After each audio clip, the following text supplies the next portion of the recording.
What's up, guys? I'm LQ. This is the LQ Review. Thank you so much for being here at my YouTube channel. This is where I talk about all the geeky, nerdy stuff I love to talk about. Movies, video games, comic books, TV shows. And today, in celebration of May the 4th, Star Wars Day, a lot of people, they want to go back and rewatch maybe some of the original trilogy. Maybe they binge the original trilogy. Maybe they go back and watch one of the prequels. Maybe Rogue One or Solo is where it's at. Maybe somebody logged on to Disney Plus today and was excited about seeing Rise of Skywalker for the first time. Believe it or not, a lot of people have been watching Rise of Skywalker for the first time. Now it's on Disney Plus. For me, my approach was a little bit different. I wanted to revisit Star Wars The Holiday Special. And that's what I did today, was I revisited Star Wars The Holiday Special. Now, it's not good. I've seen it before. But it's been years since I've seen it. But I revisited it, and it was every bit as bad as I remember it being. But today, in honor of Star Wars Day, I wanted to give kind of a little May the 4th retrospective on the holiday special and what I think of it today and how I think it kind of fits into the whole Star Wars lore in general. So we know that the holiday special, what year did it come out? I think it came out in 79. Is that right? Let me see here. Star Wars The Holiday Special. Ooh, it has 78. November 17th, 1978. So it probably came out around Thanksgiving. And so it came out literally a year plus after A New Hope came out. And they were in the process of filming Empire Strikes Back when the holiday special came out. Let me pull up my notes here. All right, so they were filming the holiday special and Empire Strikes Back at the same time, and planning the holiday special and the Empire Strikes Back at the same time. And it was, the holiday special clearly was kind of this afterthought. The Empire Strikes Back was where it was at. This was something to kind of appease the fans, right? Give the fans something while they're waiting for Empire. And for whatever god-awful reason, they decided to do like a variety show format where they would have acts perform in the middle of this very loose narrative. And the loose narrative concerns Life Day and Chewbaccas Family, who we never hear from again. But it involves Life Day and Chewbaccas Family and them all coming together for Life Day. All right. I know, you watch the prequels, you watch Star Wars, and you know that George Lucas had an affinity for silly names. Jar Jar Binks, Boss Nass. Clearly he liked names. And they weren't always good. And let's talk about how they weren't always good. Chewbaccas Family. You had, I'm trying to find the spot where I wrote down the names in my notes here.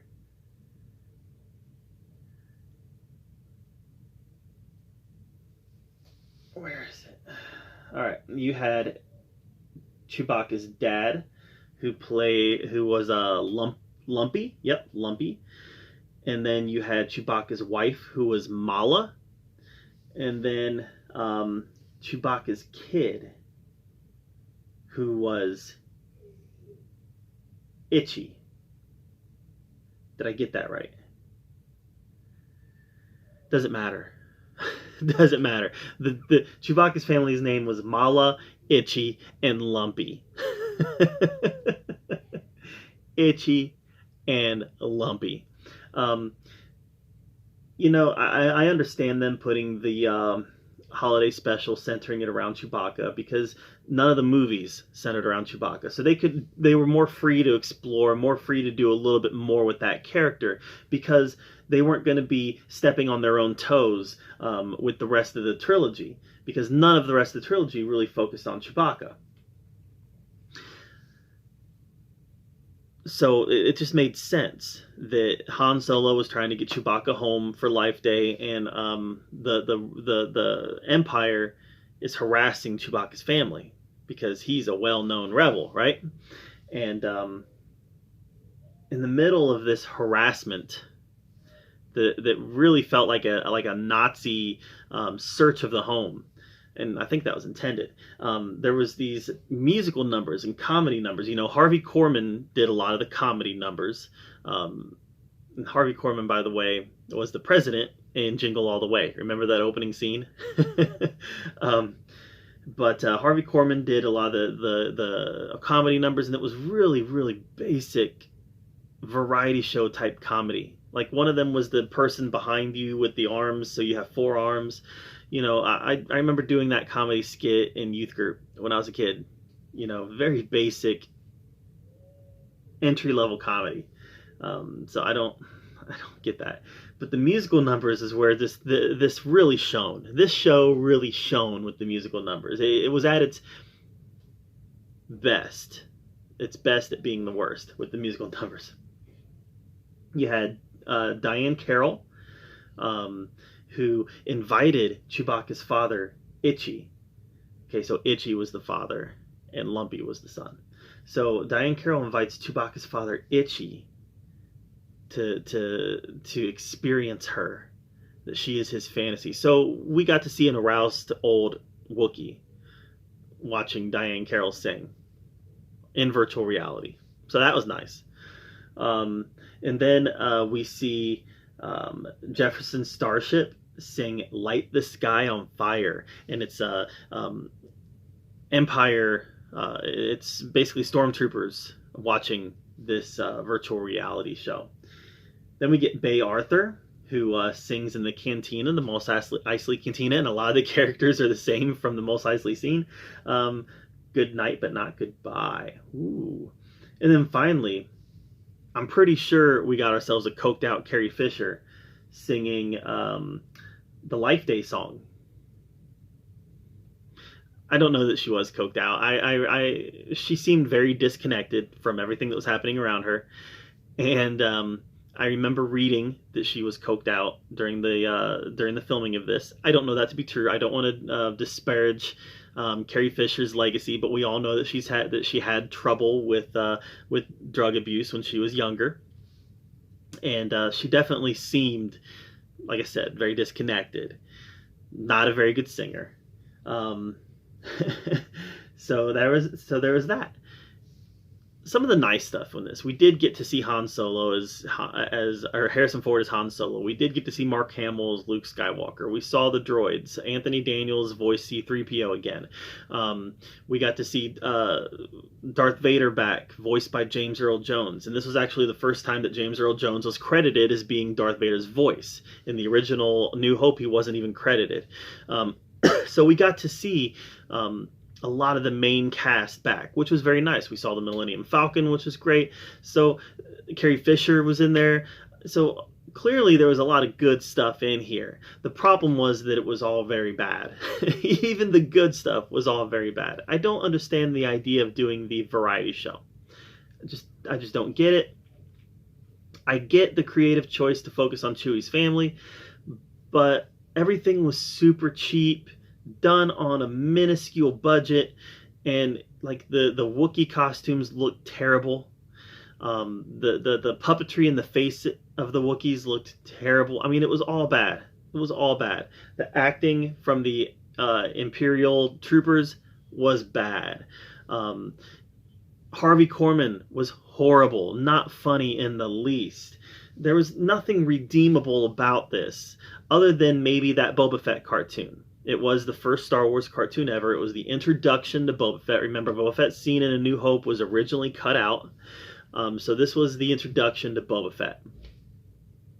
And that was redeemable, although the animation was very low quality. Why was his eyes always closed? There was a lot of really questionable animation choices made in that as well. I know for a fact that 70s animation was better than that.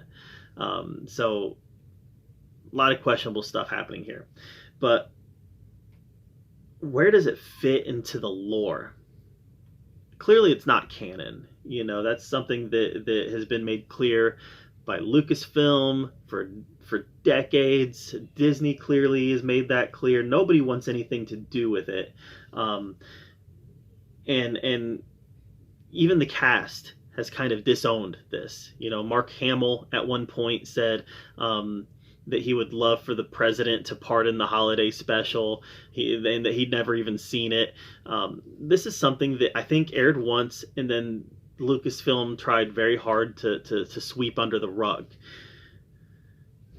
But it's kind of become infamous in how bad it is. And I know for a fact that there's a lot of Star Wars fans out there that would love to see this get a Blu-ray release. They would love to see a 4K, touched up, ready for mass distribution Blu-ray release. I would buy it. Knowing and understanding that it doesn't fit into canon anywhere. It's this own entity that stands on its own. But again, it's become infamous in Star Wars fandom. And I think that if they released it, they would make their money back. At the very least, make their money back. But they never will release it because it was so incredibly horrible that their only choice at this point is to pretend that it never happened. Same with the Ewok movies, the Caravan of Courage, the Battle for Endor. I enjoyed those when I was a kid, but those are movies that aren't canon, so Lucasfilm, Disney, they're just better off pretending that they never happened. So for me, yeah, you know what? I sat down and I watched the whole thing yesterday. And it was a struggle to get through. It's really bad. But it's part of Star Wars history. It's part of Star Wars history. And being a part of Star Wars history, I would love to have an actual legitimate release, so that we can revisit it whenever we want. Revisit it understanding that it's not canon, understanding that it's awful, but revisit it in the way that it was intended. I like the fact that it has that presence in Star Wars culture now. Even in The Mandalorian, I think it was in the first episode, it was referenced, one of the characters referenced Life Day. It has a presence in Star Wars culture now, in Star Wars fandom. It's reached that notoriety. It might be a bad notoriety, but it's reached that notoriety. And for all its awfulness, and for how terrible it was, it's still a part of Star Wars history, and I would love to see it get that release. That's kind of where I think it fits into the Star Wars history right now. It's something infamous. It's something that is, it's derided by Star Wars fandom. It's looked down upon even by the people who were involved in it. But Star Wars fandom is a fandom that, in a lot of ways, they're completionist. I've got all the movies sitting on my shelf. I've got the Droids cartoon sitting on my shelf. All the seasons of the Clone Wars and Rebels. I've got all this stuff sitting on my shelf. That holiday special needs to be there also, because it's part of the history. So that's how I feel about it. It's not good. It's not good. It's awful, as a matter of fact. Like, it's not even so bad it's good. Sometimes you can watch a movie and you can say, well, that was awful, but it was enjoyable. It was so bad I enjoyed it. This isn't even that. This is cringeworthy. It's so bad that it's hard to get through. But I still have a spot on my shelf that I would love for that Blu-ray to be. Because it's Star Wars.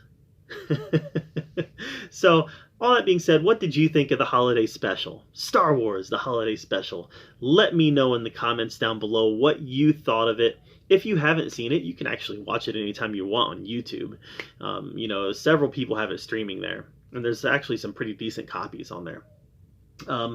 But I'd love to hear your take on the holiday special. I'm searching for somebody who liked it. Inevitably, somebody's going to say, well, at least it was better than The Last Jedi. Go away. It's not better than The Last Jedi. It's bad. But I would love to find somebody who liked it, somebody who enjoyed it.